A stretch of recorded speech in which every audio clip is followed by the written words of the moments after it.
Assalamualaikum warahmatullahi wabarakatuh. Apa kabar rekan-rekan mahasiswa sekalian? Terima kasih untuk kehadiran Anda di channel YouTube ini.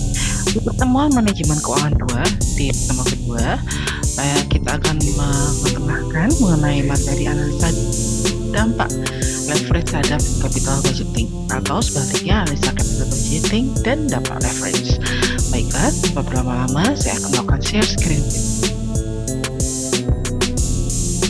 Nah, teman-teman, sadar atau tidak, ketika Anda sudah mengetahui mengenai manajemen biaya, atau kita sebut dengan akuntansi biaya, gitu kan, itu juga termasuk di dalam lingkup ranah di manajemen keuangan. Wah, di sini Anda akan mulai melihat adanya keterkaitan antara satu mata kuliah dengan mata kuliah lain. Apa itu? Nah, seperti ini. Baik. Ada metode titik tertinggi dan titik terendah. Masih ingat bagaimana cara Anda untuk bisa memisahkan biaya semi variabel? Di dalam semi variabel itu ada biaya direct cost dan variable cost. Nah, ketika masuk di akuntansi biaya, ranah biaya, Anda akan bisa melihat ini adalah metode titik tertinggi dan titik terendah yang digunakan. Salah satu caranya seperti itu. Sama halnya di manajemen keuangan pun seperti itu. Kita misalkan di sini, saya akan perbesar terlebih dahulu untuk tampilan screen kita. Baik. Nah, kalau kita melihat di sini bahwa metode tertinggi dan terendah, saya contohkan bahwa perusahaan roti kemarin juga sama kan, perusahaan roti Mira kalau nggak salah, saya mengatakan hal yang sama. Mengeluarkan sejumlah biaya sebesar 500.000 pada kapasitas produksinya sebesar 100 kilo roti kering, sedangkan pada kapasitas 400 kg roti dia mengeluarkan biaya sebesar 1.100.000 rupiah. Dari data tersebut dapat dicari jumlah biaya tetap dan biaya variabel. Ya, ini ranah manajemen biaya atau costman atau akuntansi biaya. Nah, cara yang dilakukan adalah masukkan ke dalam rumusan ini yang berwarna merah, ini adalah rumusannya. Lalu kemudian kita masukkan ya. Di atas adalah nominal. Kita ambil titik tertinggi. Biaya tertingginya berapa? 1.100.000 dikurangi dengan 500.000. Kemudian hasilnya, hasil selisih tersebut akan dibagi dengan hasil selisih dari kapasitas produksi, yaitu 400 kg roti untuk kapasitas terbesar dan kapasitas terendahnya yaitu 100 kg roti. Jadi akan terlihat di sini bahwa biaya tetapnya terlihat 2.000 per kilogramnya. Nah, setelah itu kita akan masukkan di sini ya, besarnya biaya tetap itu berapa? Kalau yang di atas 2.000 per kilogram itu adalah biaya variabel. Nah, kemudian kita cari biaya tetapnya. Cara mencarinya cukup mudah. Anda tinggal masukkan yang titik terendahnya yaitu 500.000 nominalnya dikurangi dengan 200.000 ya. Lalu kemudian 1.000 dari mana? Dari 2.000 per kilogram ini dikalikan 100 kapasitas minimum. Kalau Anda untuk kapasitas maksimum 2.000 kali 400 kilogram pun hasilnya juga sama. Biaya tetapnya terlihat akan menjadi 300.000. Nah, setelah ini Anda lakukan, lalu kemudian masih ingat juga di akuntansi biaya berikutnya? Nah, ada metode kuadrat terkecil, atau kalau kalian sudah mengetahui statistik dan Anda paham, sudah mempelajari statistik dan melihat ini, ya ini adalah fungsi regresi, teman-teman. Nah, fungsi regresi pun juga termasuk di dalam ranah di manajemen keuangan maupun di dalam akuntansi biaya. Saya tidak bicara akuntansi biaya ya, tapi ini adalah salah satu metodenya. Nah, kalau Anda lihat masukkan seperti misalnya ada memiliki catatan. Kalau tadi kan metode titik tertinggi, titik terendah. Nah, lalu kemudian dalam 1 tahun itu total biaya dan produksi PT Mira per bulannya itu dicatat. Untuk nomor 1 ini ada bulan Januari dan nomor 12 ini adalah bulan Desember. Kita andaikan seperti itu. Di bulan Januari untuk kilogramnya itu merupakan titik terendah yaitu 100 kilo dengan biaya 100.000. Lalu kemudian tinggal kita kalikan hasilnya. Nah, setelah tahu kemudian kita buat seperti ini juga. Masih ingat kan fungsi ini, rumus ini dalam statistik? Nah, berikut pula tinggal dimasukkan saja semua datanya seperti ini. Ya, kita akan mencari B dan A, ya kan? Lalu kemudian kita masukkan tuh semuanya. 12 kita setelah dijumlahkan semua, ini totalnya kita lihat. Lalu kemudian 12 itu adalah bulan, kemudian dikalikan dengan X kali Y, seperti ini. Dikurangi dengan ini, total kapasitas produksi selama 1 tahun itu ada berapa? Ternyata total kapasitas produksi selama 1 tahun untuk PT Mira itu memproduksi 1.555 kilogram roti kering, ya kan? Lalu kemudian ini dikalikan dengan biayanya. Nah, setelah itu diselisihkan ya. Nih, sudah seperti ini nih ya. Lalu kemudian dibagi dengan kita lihat di sini hasilnya adalah 108. Nah, jadi biaya tetapnya diperkirakan sebesar Rp108 per unit roti keringnya atau ya, lalu kemudian kita mencari biaya variabel, oh ini maaf, 108 ini biaya variabel, lalu kemudian kita mencari biaya tetapnya berapa? A, itu adalah biaya tetap, B, ini adalah biaya variabel. Ingat-ingat ya, di rumusan ini ada biaya variabel, yang ini ada variabel, variabel tetap. Baiklah, setelah itu Anda akan bisa melihat nih, dengan demikian besar biaya tetap perusahaan roti di PT Mira adalah sebesar 88 Rp88.378 ya per bulannya dengan biaya variabel per unit sebesar Rp108. Nah, lalu kemudian Anda masih ingat cara perhitungan impas BEP? Nah, kenapa ini Anda harus tahu? Karena ini adalah awal ketika Anda ingin memasukkan yang kemarin Anda dapatkan, yaitu degree operating leverage, degree financial leverage. Nah, masuk di degree operating leverage ini yang harus Anda lakukan ketika mungkin ada soal yang tidak terlihat berapa biaya tetap dan biaya variabelnya. Di mana kalian harus wajib untuk bisa memasukkan degree operating leverage tersebut. Nah, ada beberapa tahapannya. Yang tadi di atas kan sudah ada metode titik terendah dan titik terkecil, lalu kemudian ada metode kuadrat, ya kan? Lalu kemudian sekarang adalah perhitungan impas untuk break-even point atau BEP. Nah, analisis impas ini mempelajari hubungan antara biaya, volume, dan laba. Apabila perusahaan dalam keadaan impas menunjukkan penerimaan pendapatan sama dengan total biaya yang ditanggung oleh perusahaan. Ingat bahwa kondisi BEP berarti perusahaan itu tidak mendapatkan hasil apa-apa, nol, ya. Lalu kemudian penentuan impas ini didasarkan pada persamaan total pendapatan atau total revenue atau TR dikurangi dengan total biaya. Nah, persamaan atau rumusannya adalah seperti yang tertera di bawah ini. Nah, lihat di sini kan? Oke. Bedanya apa Bu antara ini dan ini? Kalau X unit, kita akan mencari berapa unit impasnya, berapa produksi perusahaan itu wajib dilaksanakan. Ya, titik poin sama dengan 0, titik dasar basic ya, titik mulainya. Itu berapa sih yang harus dihasilkan oleh atau diproduksi oleh perusahaan. Kalau X rupiah, ini adalah jumlah minimum target dasar. Target dasar tuh basic banget gitu kan. Target dasar berapa sih harus didapatkan oleh perusahaan di pendapatannya. Nah, itu bisa kita lihat seperti ini. Lalu PAB itu apa? Kita lihat keterangannya, Anda bisa baca sendiri.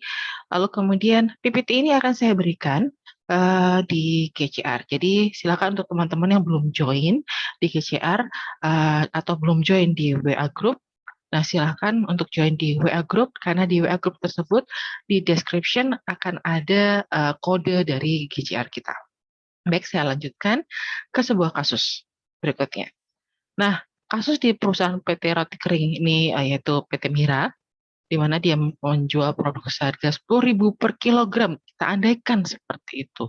Lalu kemudian kita andaikan juga bahwa ini adalah biaya bahan bakunya sebesar 2.500, biaya tenaga kerja langsungnya 2.750, biaya overhead pabrik adalah 1.000. Lalu kita totalkan menjadi total biaya variabel sebesar 6.250 per kilogramnya.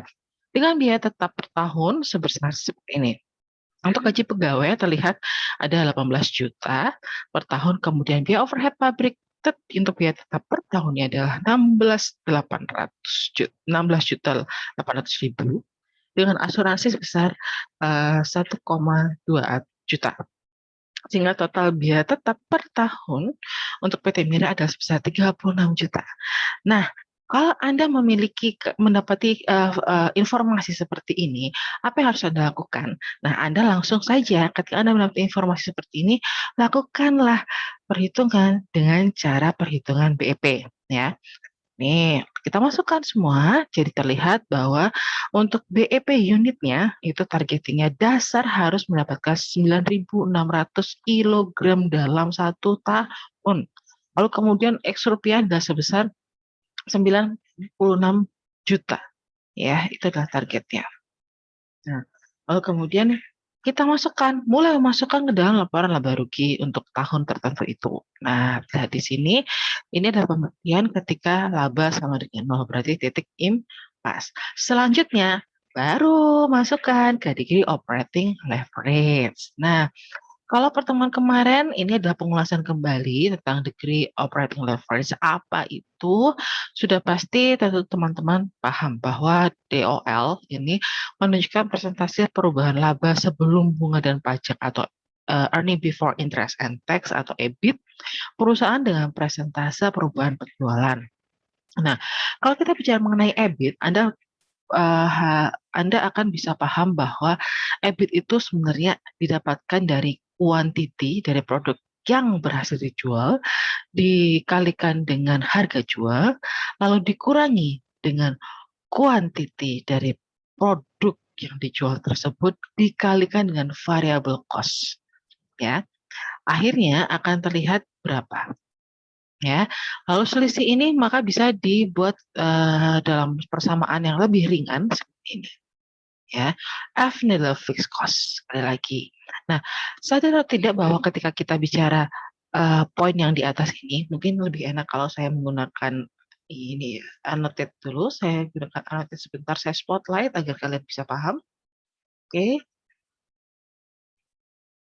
Nah, ini perumusan yang di atas ini, sadar atau tidak, ini merupakan rumusan mengenai margin kontribusi, ya. Kita bicara mengenai margin kontribusi di sini. Nah, lalu dibagi dengan EBIT, lalu disederhanakan lagi menjadi seperti ini, teman-teman. Oke, baik.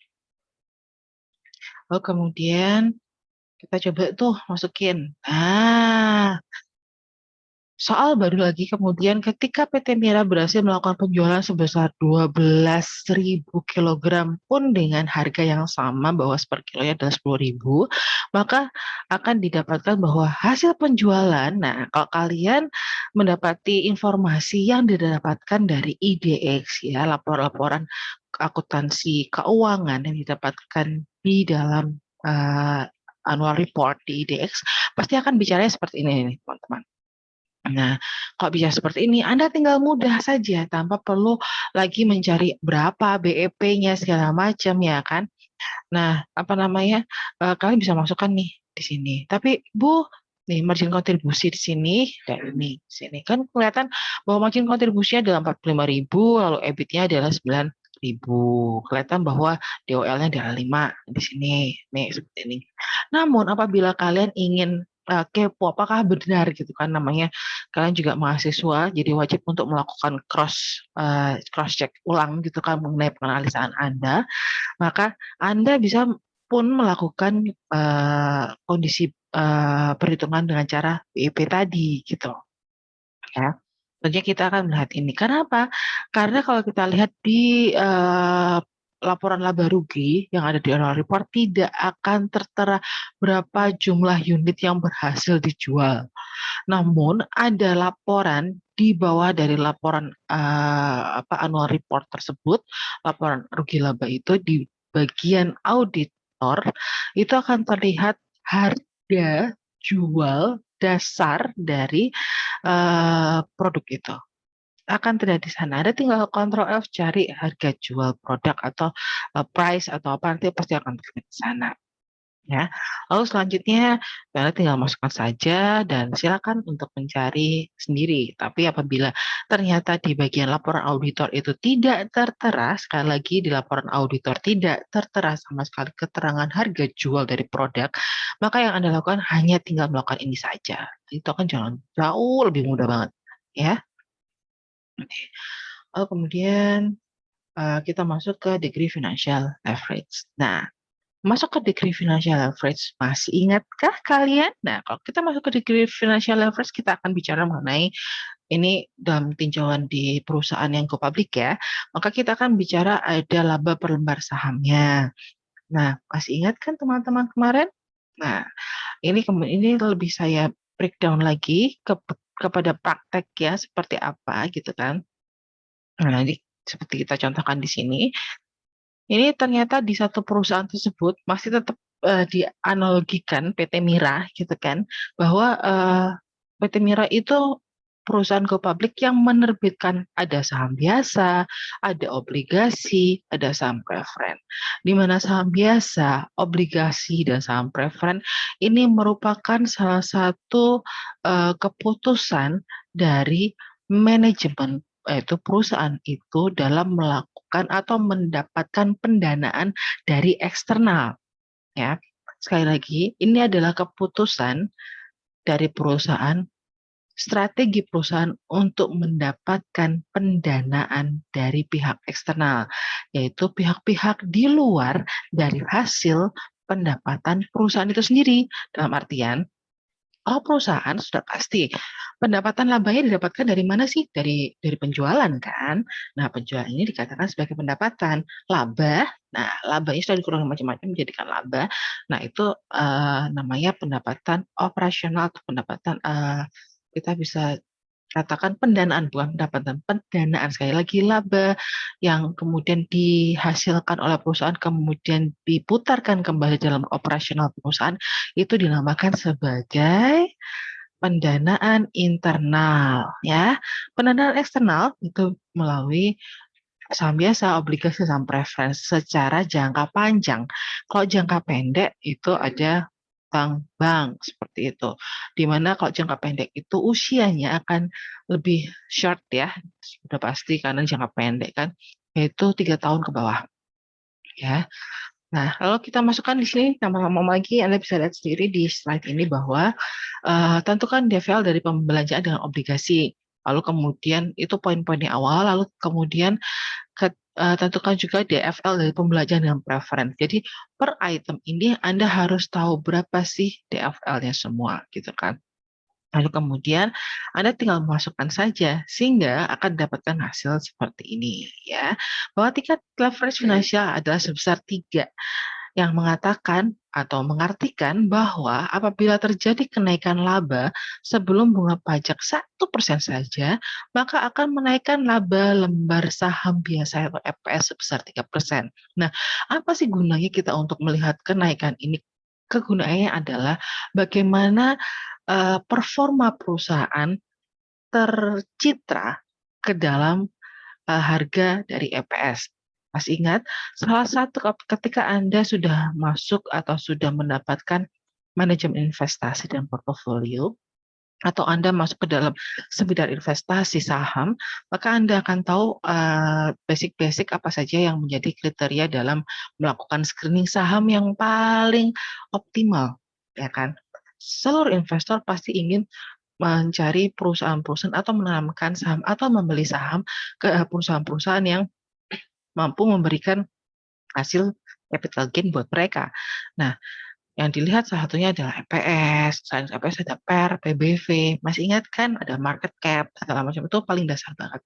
Nah, EPS ini terjadi juga di sini. Nah, orang-orang investor pun akan melihat hal ini karena itu ya, EPS apa namanya pe,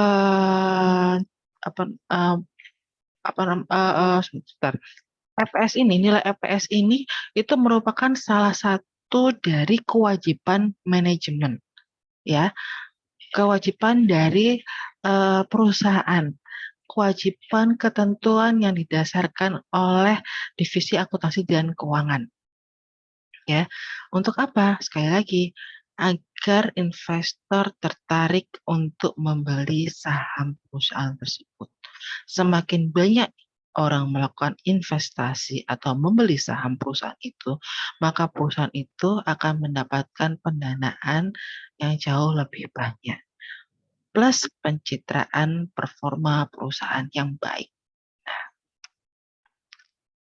lanjut lagi. Setelah menghasilkan DOL kan tadi sudah ketahuan, lalu kemudian DFL sudah ketahuan, tinggal kita masukkan tuh ke degree total average. Nah, kalau kita bicara mengenai degree total average, ini kita bicara mengenai resiko bisnis yang sebenarnya. Jadi, teman-teman apabila banyak sekali mendengar cerita mengenai wah resiko bisnis keuangan, nah berarti itu kita bicara mengenai degree financial average. Tidak bicara secara keseluruhan, karena kalau secara keseluruhan itu resiko bisnis sebenarnya ada resiko operasional dan ada resiko dari pendanaan ini, ya. Kalau kita masukkan, beda sekarang kita tidak bicara mengenai PT Mira. Ada kasus di PT Jaya mengharapkan kenaikan penjualan 20.000 unit menjadi 30.000 unit. Jumlah saham biasa sekarang ada sebesar yang beredar sebesar 1 juta lembar. Adapun biaya-biaya yang dikeluarkan adalah sebagai berikut, ya. Biaya tetapnya ada 100 juta, lalu kemudian ada 300.000, kemudian harga jual per unitnya ada 50.000, biaya variabel per unit 20.000, dan pajak 35%. Ini hanya ada realisasinya kalau seperti ini. Kalau kita bicara mengenai perusahaan go public itu tidak ada keterangan seperti ini. Tapi kalau ini kita analogikan sebagai perusahaan di tempat Anda bekerja, pasti akan Anda bisa mendapatkan informasi seperti ini. Nah, apa yang dilakukan? Cepat saja. Tinggal kita masukkan ke dalam perumusan ini DFL. Kemudian setelah itu kita masukkan ke DFL juga. Lalu kemudian ini DOL, ya, ini DFL. Nah, kemudian kita masukkan tuh sudah ketahuan semua bahwa hasil dari DOL adalah 1,2, hasil dari DFL itu 2,5. Langsung saja tanpa lama-lama masukkan di sini. DOL kali DFL sama dengan 3. Ya. Atau ketika kalian ingin memasukkan kembali seperti biasa, cross check apakah benar gitu hasilnya seperti ini, atau Anda ingin mendapatkan hasil yang cepat gitu kan. Anda bisa lakukan ini. CM itu contribution margin, kemudian dibagi dengan hasil listrik dari earning before interest and tax dikurangi dengan interest. Interest itu adalah bunga, ya. Hasilnya sama 3, ya. Lalu kemudian dari perhitungan tersebut diketahui bahwa tingkat total average sebesar 3. Artinya, jadi ada setiap hasil yang tertera, sekali lagi, hasil ini, hasil perhitungan 3, nggak cuma 3 aja, Anda harus bisa mengartikan apa arti DOL ini, gitu kan. Nah, arti dari DOL ini adalah seperti berikut. Tingkat total leverage atau tingkat resiko bisnis itu sebesar 3, yakni setiap kenaikan volume penjualan sebesar 1% saja akan bisa menaikkan laba per lembar sahamnya sebesar 3%. Nah, lalu kemudian kan tadi ada informasi bahwa akan dinaikkan unitnya. Keinginan manajemen untuk ekspansi di taruhlah performa untuk tahun depan, gitu kan. Performa di tahun ini 20.000, tahun depan itu targetnya 30.000. Apa saja konsekuensi-konsekuensi yang ada di sana? Nah, kita melihat di sini bahwa perubahan volume penjualan itu ada 50%. Dapatkan dari mana? 30.000 dikurangi 20.000, hasil selisih ini dibagi dengan 20.000. Hasilnya akan menjadi 50%. Ya. Lalu kemudian kita akan melihat bahwa berapa penjualannya, biaya variabel, konsekuensi-konsekuensi yang terjadi di sana. Maka kita akan bisa melihat, 1,5 dapat dari mana? Dari 1,5 dikalikan 1 miliar ini. Nah, hasilnya 1, berikut pula dengan biaya variabel. 400 juta dikalikan 1,5, itu 600 juta. Loh, kok bisa 1,5 dari mana? Iya kan ini adalah ketentuan dasar. 20.000 taruhlah ini adalah tahun 2020 atau tahun 2021 saat ini gitu kan, sekarang bulan Desember. Nah, ini ketentuan dasarnya. Ini nilainya 1. Perubahan volume penjualan dinaikkan dari 1 plus 50%, maka 1,5, ya. Saya ini dari mana? Sama dengan 1 plus 50% dikalikan dengan 1M. 1M ke mana? Bisa tuh, nih. Gitu. Bentar. Nah, kita ya. Berikut pula yang di bawahnya sama, ya. Oke. Ops, ops, ops, ops, ops, ops.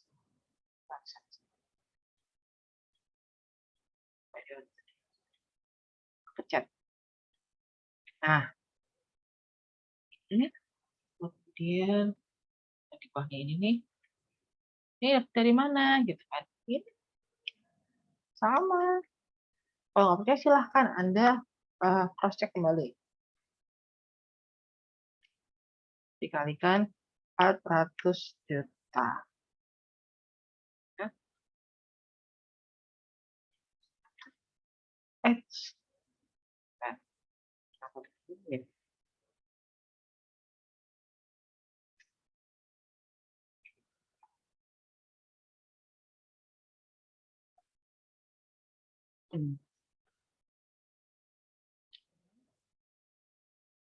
di bawahnya pun sama. Ini apakah dari mana?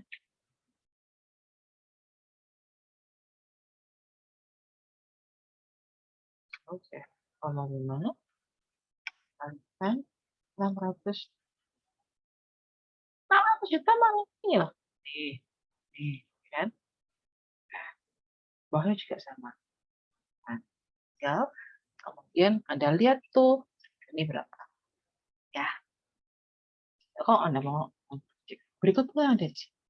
Lalu setelah itu Anda lihat, ternyata EBIT kan berubah dari 500 ke 800. Berapa perubahan EBIT-nya? Anda harus cari perubahan EBIT-nya adalah 60%. Dapat dari mana sih, Bu, 60%? 60% itu seperti ini. Nah, dari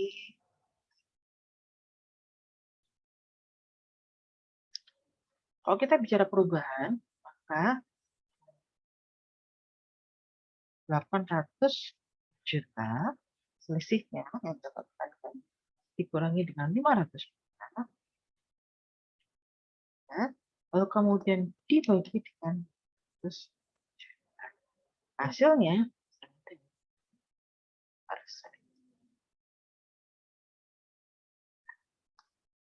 kan? Atau Anda saya mau cross check beneran nggak? Ya silahkan Anda cross check dengan menggunakan kalkulator. Ya. Nah, setelah ini Anda kan bisa lihat bunganya bagaimana. Apakah bunga itu mengalami kenaikan?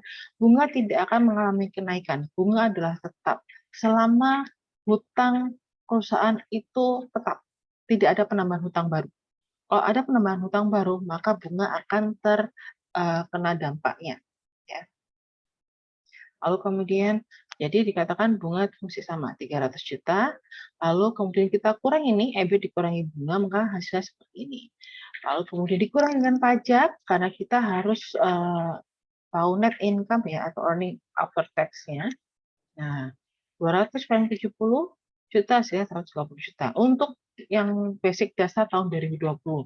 2021. Next tahun 2022 di sini targetkan bahwa net income-nya adalah 325 juta. Nah, lalu di sini Anda akan bisa lihat apa yang terjadi dengan laba per lembar saham biasanya ketika mengubah ya, mengekspansi performanya untuk jauh lebih tinggi. Apakah berhasil gitu kan? Anda akan lihat bahwa EPS di sini awalnya sudah 130. Lalu EPS ketika menaikkan targeting sebesar 50% volume penjualan saja, maka perubahan EPS itu akan bisa menjadi sekitar 150%, jadi 325. Nah, hal ini yang ditangkap oleh investor, perbandingan ini ditangkap investor, dan karena itu perusahaan selalu mengupayakan terjadinya peningkatan dalam perubahan volume penjualan di setiap tahunnya. Dengan kata lain, tidak dengan catatan tidak terjadi hal-hal di luar keadaan ceteris paribus. Apa itu ceteris paribus? Keadaan di mana semuanya kita katakan sebagai tidak ada perubahan sama sekali, tidak ada dampak sama sekali yang mengakibatkan perubahan dalam pendapatan perusahaan. Nah, Beda halnya ketika pandemi seperti ini. Ketika pandemi sudah pasti akan banyak sekali perubahan-perubahan dan resiko bisnis dikatakan sangat-sangat turun sekarang ya. Nah, itu yang terjadi. Oke, lanjut lagi nih. Sudah terakhir. Ini adalah slide terakhir dan untuk tugas kali ini tidak ada ya. Untuk tugas kali ini tidak ada. Yang kalian harus lakukan adalah melakukan resume atas presentasi yang saya presentasikan hari ini. Ya, terima kasih. Akhir kata, wassalamualaikum warahmatullahi wabarakatuh. Selamat malam teman-teman. Jaga kesehatan selalu dan be safe, be healthy. Wassalamualaikum warahmatullahi wabarakatuh.